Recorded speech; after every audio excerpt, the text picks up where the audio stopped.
layar kita. Dari aliansi rakyat menggugat. Kita persilakan Ibu Kurnia untuk menyampaikan orasinya.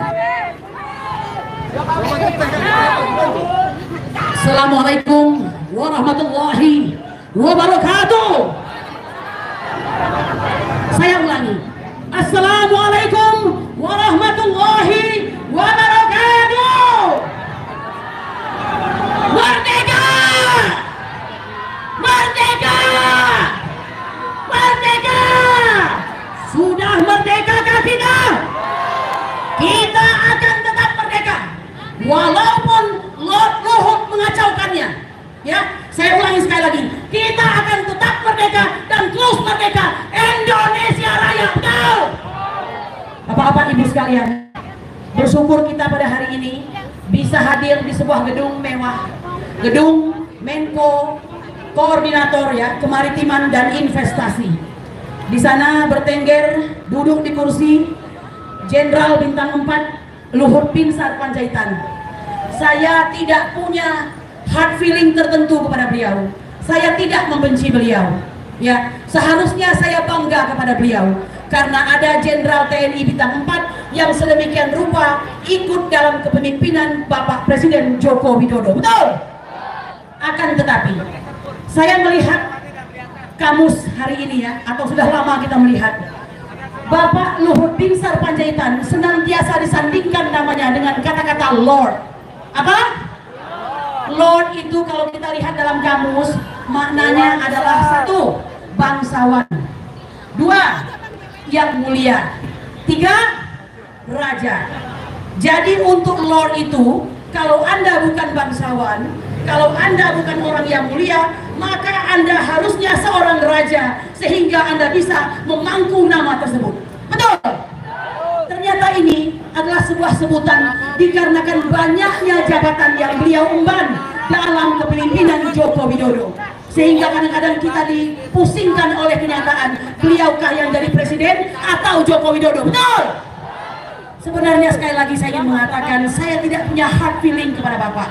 Saya ingin menyatakan kebanggaan kepada Bapak. Tapi mohon maaf, semua kebijakan, semua perkataan, dan semua keputusan-keputusan Anda jauh dari keadilan. Kami kebetulan ya, Aliansi Rakyat Menggugat terdiri dari berbagai aliansi. Aliansi emak-emak, aliansi bapak-bapak, aliansi anak muda, bahkan aliansi pengacara. Mengapa ada aliansi pengacara? Karena emak, bapak, anak, ulama, aktivis harus di-backup oleh pengacara. Hari ini tugas pengacara berat, Bapak. Sangat berat. Mengapa? Karena sedikit saja salah, aparat siap menangkap. Padahal boleh nggak tuh? Tidak boleh. Ya, hari ini acara ini adalah acara yang konstitusional. Saya ingin mengatakan betapa bangganya kami yang segelintir ini disaksikan oleh 115 negara kurang lebih yang menyaksikan. Ya, 130 negara menyaksikan Aliansi Rakyat Menggugat. Mengerti?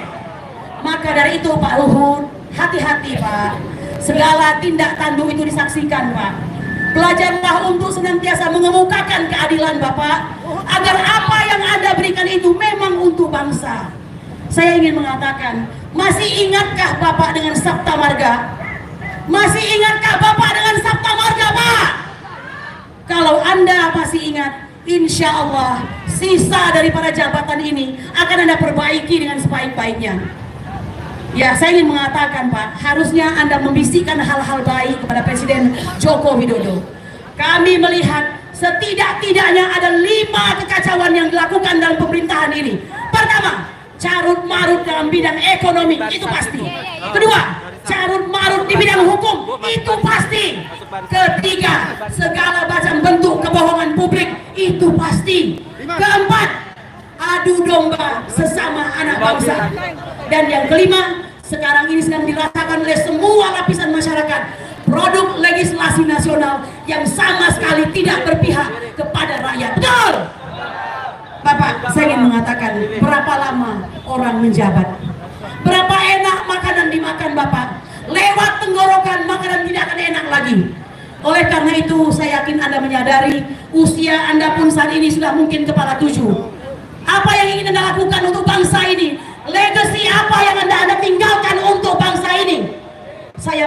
apa yang dikatakan oleh Gubernur Jakarta Anies Baswedan. Apa katanya? Maaf ya, saya nggak sedang membela beliau, cuma saya suka kata-katanya. Apa kata beliau? Saya tidak peduli yang ditulis buzzer hari ini, tapi saya peduli yang sejarah tuliskan terhadap saya ratusan tahun yang akan datang. Betul? Saya bertanya dengan Bapak, apa yang Anda inginkan sejarah tuliskan Anda? Hah? Kesombongan Anda? Kekayaan Anda? Kekuasaan Anda? Apa? Saya rasa kembali sebagai orang yang beragama, kembali sebagai orang yang mengerti Pancasila yang selalu didengung-dengungkan. Bukankah kelompok Anda yang selalu mengatakan kau radikalis, kau teroris, kami Pancasilais, kami NKRIs? Betul? Faktanya, siapa yang lebih Pancasilais?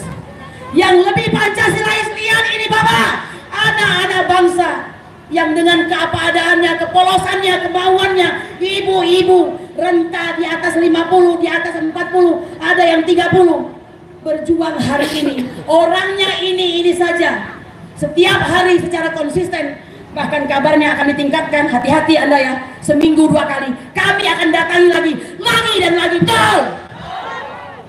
Saya ingin terakhir mengatakan kepada Bapak, kekacauan banyak terjadi hari ini. Sekali lagi saudara-saudaraku sekalian, mari kita berduka untuk Wadas, Kabupaten Bener ya, Provinsi Jawa Tengah, yang merupakan daerah pengabdian daripada Bapak Ganjar Pranowo. Sesungguhnya kalian sudah paham, daerah Wadas itu adalah kantong suara PDIP. Betul? Bahkan tahun 2019 memenangkan Presiden Jokowi dengan telak dan mutlak 82,7%, mengalahkan lawannya Prabowo Subianto yang sekarang jadi menhannya. Betul? Apa yang terjadi? Ibu-ibu jangan kecewa. Kalau kalian yang tidak memilih saja dikecewakan, itu wajar. Karena yang memilihnya pun dikecewakan. Betul? Kami hormat dan salut kepada Wadas. Bukan salah kalian. Wajar kalau kalian menganggap mereka bisa diandalkan. Masalahnya mereka lah yang tidak tahu diri. Betul? Satu lagi, bergolak Mautong di Sulawesi, 1 meninggal sebagai syuhada, pahlawan, terserah apapun namanya. Aparat ingat ya, jika Anda yang mengorbankan darah rakyat, begitu mudahnya kalian minta maaf. Tapi ketika kami melawan, kalian anggap kejahatan. Biarkan! Biarkan! Saya ibu Indonesia, saya ingin mengatakan, ubahlah negeri ini sebelum terlambat. Ubahlah sebelum bangsa asing datang menjajahmu. Jawab Pak Luhut, bagaimana dengan tenaga kerja asing yang tidak pernah ada konfirmasi, klarifikasi untuk apa mereka datang? Kami kau kekang, kami kau kungkung, mereka masuk dengan bebas. Untuk apa? Sampai hari ini tidak ada jawaban. Terakhir, saya ingatkan 3 buah kata-kata dari Menko Polhukam kita yang makin hari makin jauh dari kita, Bapak Mahfud MD. Mau tahu? 1, beliau mengatakan, malaikat pun jika masuk dalam sistem pemerintahan Indonesia akan menjadi iblis. Apakah kalian para pejabat iblis? Jawab sendiri. Kedua, jika kau tidak lagi dipercaya oleh pemerintah, oleh rakyatmu, oleh seluruh negerimu, gak usah nunggu, mundur. Mundur. Nunggu apa? Udah gak laku, udah gak disukai, tidak mensejahterakan, jahat lagi. Oleh karena itu, serukan Jokowi mundur, Jokowi mundur, Jokowi mundur. Assalamualaikum warahmatullahi wabarakatuh. Waalaikumsalam warahmatullahi wabarakatuh.